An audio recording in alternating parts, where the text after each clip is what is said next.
Hello everyone, welcome back to my channel. It's That Proud Black Woman again, and thank you so much for tuning in today. So if you've seen my last video, we started talking about inclusion and diversity, and I feel like there's so much to talk about on inclusion and diversity, so I've decided to make it like a different segment of my channel, at least for the next 4 to 5 weeks. So I will release I would upload one video a week talking about inclusion and diversity and different ways to include that in your workplace. Before we continue, make sure you like, subscribe, comment, and make sure you turn on post notifications, people. That's the only way you're gonna get notified. Let's get right into the video. So in the last video, we spoke about the meaning of diversity and inclusion. So and this time I felt like it only makes sense to talk about because people feel like when a company is diverse, it actually means that they are inclusive as well. Next question, does diversity really necessarily mean inclusion? That's what I want us to discuss, and if you're interested in this, keep watching. As we have established, making diversity and inclusion a part of your workplace is very, very important. But however, just employing people from different backgrounds, regardless of their age, sex, race, education, gender, doesn't necessarily mean that you're being inclusive. What does inclusion mean? Inclusion means actually making those people feel included in the success of the company, feel included in participating in every aspect of the company, feel valued, feel that their opinion is valid as well. So you have to do these things to be able to ensure that you're actually carrying the inclusion and diversity culture into your organization. Making diversity a priority is really important, but so does the next step, which is actually making people from diverse backgrounds feel included in your organization. Therefore, superficial policies like just saying things by mouth, like mere language in your policies, saying is not sufficient enough, and it's not going to really institute the change that you want to see within your organization. Therefore, leadership commitment and also strengthening your anti-discrimination policies is paramount to be able to achieve the success that you want within the organization, to be able to see that the culture shifts from what it used to be to actually including everybody, to making sure that everybody is represented, everybody feels safe, everybody feels happy working in that environment. In other words, for you to be able to make any success of inclusion and diversity, there's no one size fit all. You have to look into your organization and see how you can tailor your policies, your inclusion and diversity policies, to suit your organization so that there can be success. Otherwise, it's going to fail right from the get-go. So, in other words, hiring from diverse race doesn't have to stop with the employment letter. It has to become a culture of the company. You have to strengthen policies to make people feel comfortable and to include these policies in their day-to-day activities. You have to create ways, you have to come up with creative ways to be able to include inclusion in your day-to-day activities at work, and also creating a kind of environment where people can thrive regardless of their background, regardless of their age, of their race, of anything that they come with that is different. Also, you have to think about ways to measure the impact, because it doesn't make sense if you have policies but then those policies are not effective. You have to make sure that whatever policies you're putting in place, you have a way to measure the impact. Measure where you were before putting those policies in, and then maybe 3 months or 6 months down the line of using those policies, put out a survey. Try to see in a way that you can measure to see if there's been progress. Otherwise, it's just going to be all futile. Whatever effort you put in it will become futile. Another thing that we need to address, that I feel that is a lot more important, is that we have to be able to create an environment where people will be comfortable to come up and report any form of discrimination that they are faced with, either from their peers or from the leadership or from the managers or from even their juniors. Because if you look at the workforce, 50% of people that are complainant based on discrimination have faced some kind of retaliation or the other, and they are prone to either facing mental health issues or facing a stumbling block in their career. Their career path gets blocked because of the retaliation. And unfortunately, because most of these things are most of this discrimination, they are not like right there in your face, they're systemic. It's difficult for that person to prove that they are not getting promoted or they are not getting a raise because of the complaint that they made. So we have to find an alternative way, if possible, bring in outside forces that they would be able to do this fair and square without fear or favor. Therefore, deploying like alternative dispute resolution is a good way to make sure that there's a reduction in retaliation, that it's out of the hands of the company now. They're bringing people that are neutral, that they will play a neutral role in investigation and in coming up with their findings. That way it reduces, if possible, make it like an anonymous complaint in such a way that you don't reveal the complainant until you make headway. So in addition to all of this that I've said, in addition to like being diverse, you have to also make more effort to be able to include representation of these groups. So in the management, let's say for example, the management, you have like 10 people in management, and they're like in the employees, you have like 50 employees and 10 of them are minority. Try to ensure that you have a kind of targeted recruitment where you can hire at least 1 or 2 managers from that group, from that minority group, to be able to represent them so that they feel more comfortable that they have representation, they have a say, rather than making it to be all, because it's easy for them to fall through the cracks. It's easy for them to fall through the cracks because if you put out a survey and it's not specific to that minority group, even though the HR might see that they score like a high rate in whatever survey they put out, it's so easy for them to fall through the cracks because they're not represented. They're just a little amount, a little number. So all of these things you have to put in your mind when you're recruiting, when you're thinking about changing the culture of the company to be more inclusive and to be more diverse. Remember, as I said earlier, I said diversity does not necessarily mean inclusion, and it's so easy for you to be diverse but then not be inclusive. It might not be the plan, but you have to have like policies, plans before you start this before you start on this journey, so that way you have a policy, you have a plan to follow, and you have a way of measuring those impacts after a couple of months. And if you try to measure and you're not seeing the positive impact that you need, then you can tweak it. If something is not working, change it.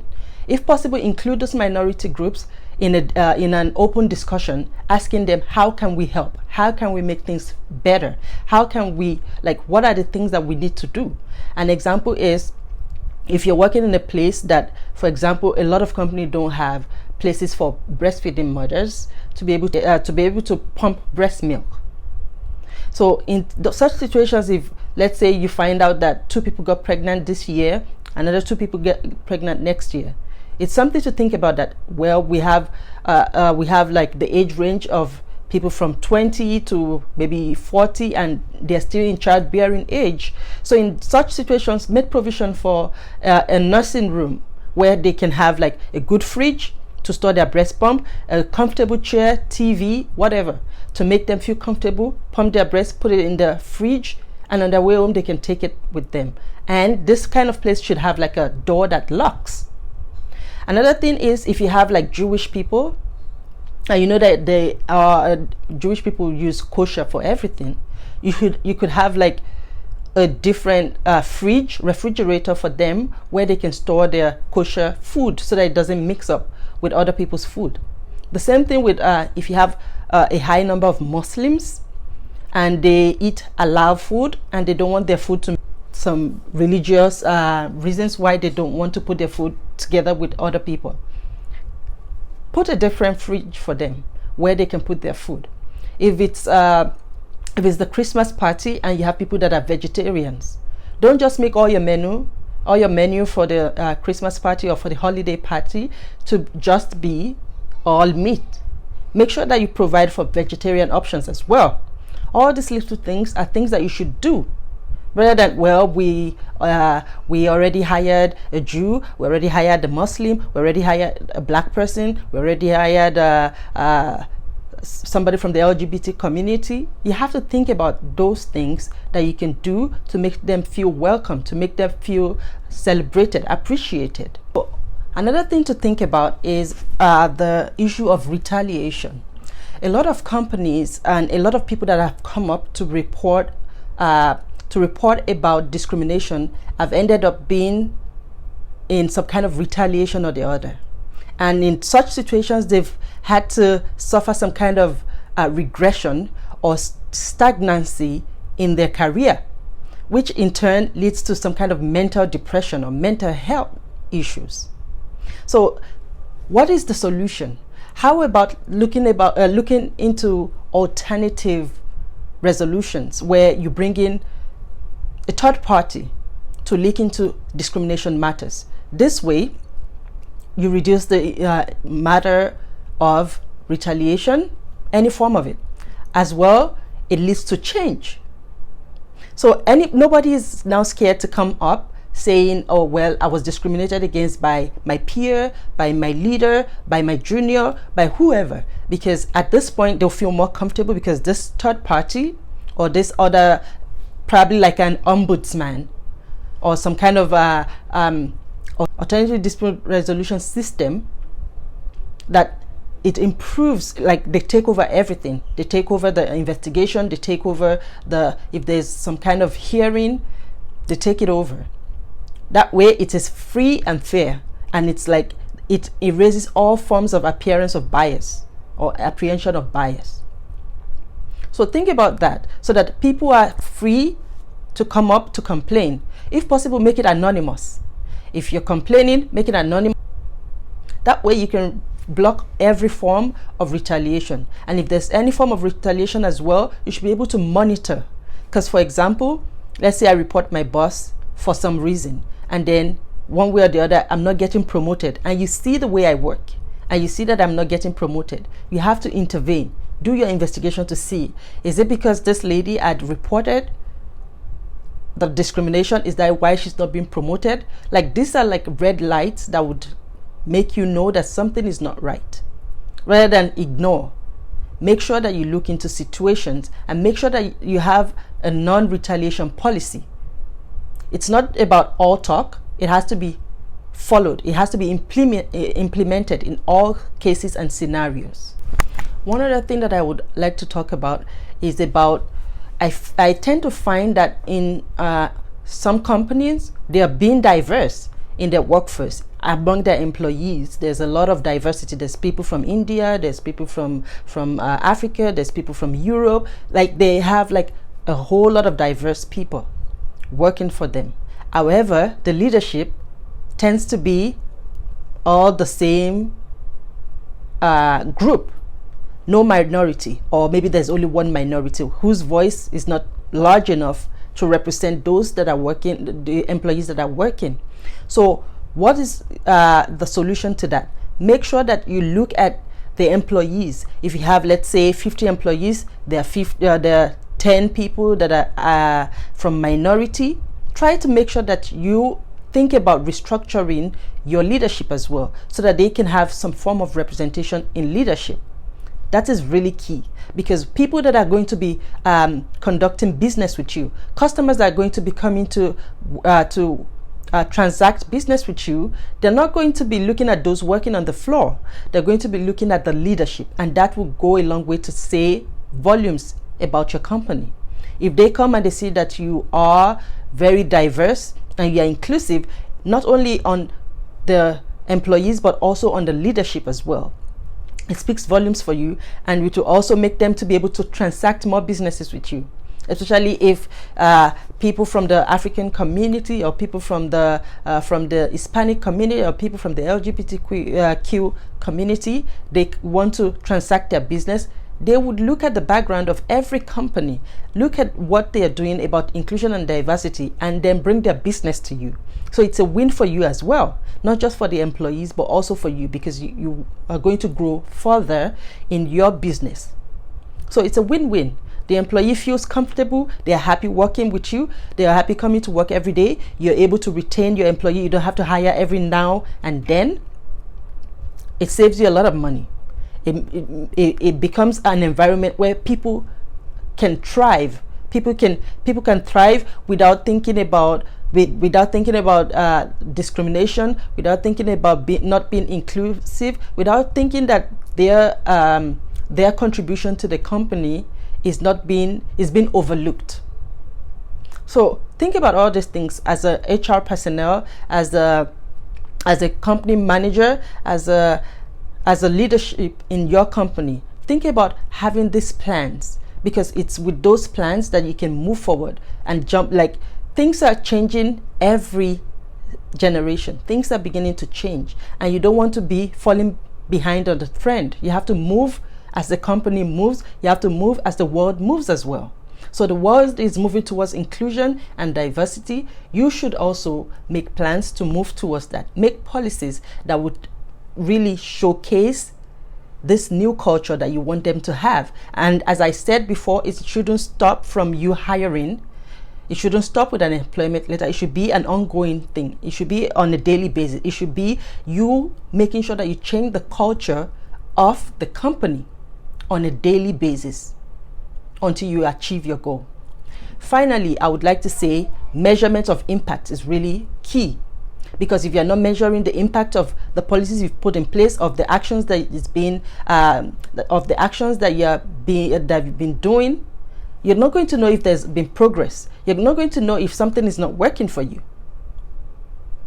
But if something is not working, take it out, tweak it. Make sure that you involve people of those minority groups. Ask them, how can you help? Let them know that you're willing to change, not just by mouth, but also by actually actively putting those policies in place that will make them feel welcome, that will make them feel appreciated, that will make them feel like they are contributing to the success of the organization. And this way, everybody goes home happy. So thank you again for listening. As I said, this is going to be a new segment on my channel. I'm going to try to put out a video once a week concerning inclusion and diversity, on different aspects of it, because it's really broad. We can't finish talking about it in a day or two. So let's say in the next 5 weeks, I don't know if it's going to continue. If you want me to continue after that, just leave a comment below. You can talk to me on social media. Let's have conversations at thatproudblackwoman on Instagram, at thatproudblackwoman on Facebook, and also leave a comment here. Remember, share, like, and give me suggestions of topics that you want me to talk about. This is something that is really close to my heart. I'm also a member of a committee at my workplace recently that just got constituted, and I'm happy about the hopes of, making my company more inclusive, more diverse. Already we're diverse in hiring, but I want it to be more inclusive than it was. And everybody's on board with that. We're all on board with that. We're all trying to make sure that everything goes as we have planned. If possible, put in more policies that will make people know that there's zero tolerance for discrimination of whatever kind. So thank you so much. Have a wonderful evening. Bye.